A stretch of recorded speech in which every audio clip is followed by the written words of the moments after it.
À 38 ans, Catherine Fabre s'est engagée pour la première fois en politique il y a quelques mois, séduite par le programme et la démarche d'Emmanuel Macron.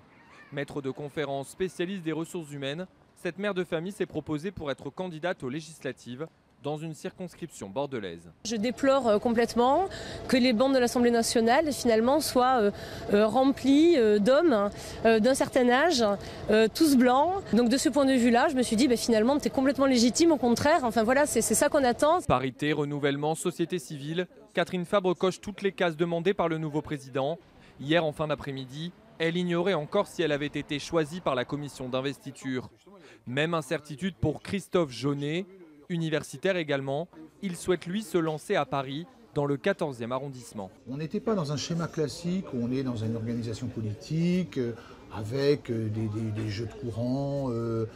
En fait, on a eu une entière liberté pour se présenter. Et ça je l'ai apprécié. La République en marche n'en est pas pour autant fermée à des personnalités politiques plus établies. Ancien ministre, député de Paris depuis près de 30 ans, Daniel Vaillant est lui aussi candidat à la candidature. Je suis dans cette logique, mais qui n'est pas une logique opportuniste, qui est une logique, je dirais, naturelle. J'ai fait voter Macron au premier tour, comme au second. J'attends sans impatience, mais avec une certaine résolution. Donc j'ai encore envie de servir. Comme Daniel Vaillant, au Parti socialiste, 70 à 80 députés auraient fait une demande d'investiture La République en marche.